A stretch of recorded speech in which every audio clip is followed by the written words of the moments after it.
साम्राज्य न्यूज, सामान्यांचा असामान्य आवाज।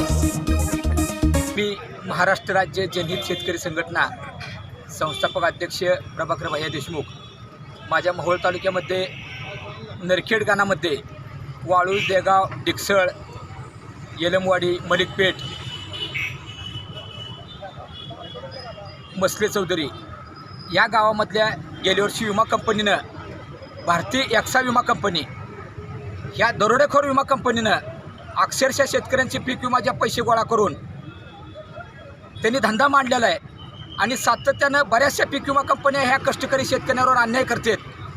त्यांच्याकडून पीक विमा भरून घेतात, परंतु त्याचा योग्य मोबदला त्याच्या खात्यावर जमा होत नाही। बरेचसे वाळूज, देगाव, डिकसळ, मसले चौधरीचे शेतकरी या पीक विम्याच्या रकमेपासून, लाभापासून वंचित आहेत।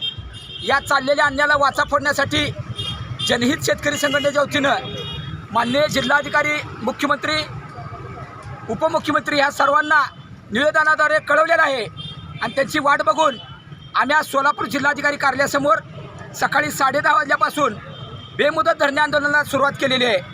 आणि या बाबतीत माझ्या कष्टकरी शेतकऱ्यांनी कंपनीकडे पाठपुरावा करून त्या अधिकाऱ्यांना सातत्यानं लक्षात आणून दिलं, परंतु ह्या मोहोळचे कृषी अधिकारी असो, विमा कंपनीचे अधिकारी असो, ह्यांना मस्ती आलेली आहे। ह्यांना यशेमध्ये बसून आयत्या पगारी घेऊन समोरच्या कष्टकरी शेतकऱ्याचं काही देणं घेणं वाटत नाही। पण ज्या शेतकऱ्याच्या जीवावरती तुम्ही वांग्याची भाजी, चिक्कूचा ज्यूस, सफरचंदाचा ज्यूस घरात बसून पेता, टमाट्याची भाजी खाता, चपाती खाता, ह्याची जाणीव ह्या अधिकाऱ्यांना पाहिजे। आणि या जिल्ह्याचे जिल्हाधिकारी शंभरकर साहेबांनी या जातीनं लक्ष घातलं पाहिजे। आम्ही 2 ते 3 दिवस माणुसकीनं वाट बघतोय, हे धरणे आंदोलन सुरू ठेवतोय।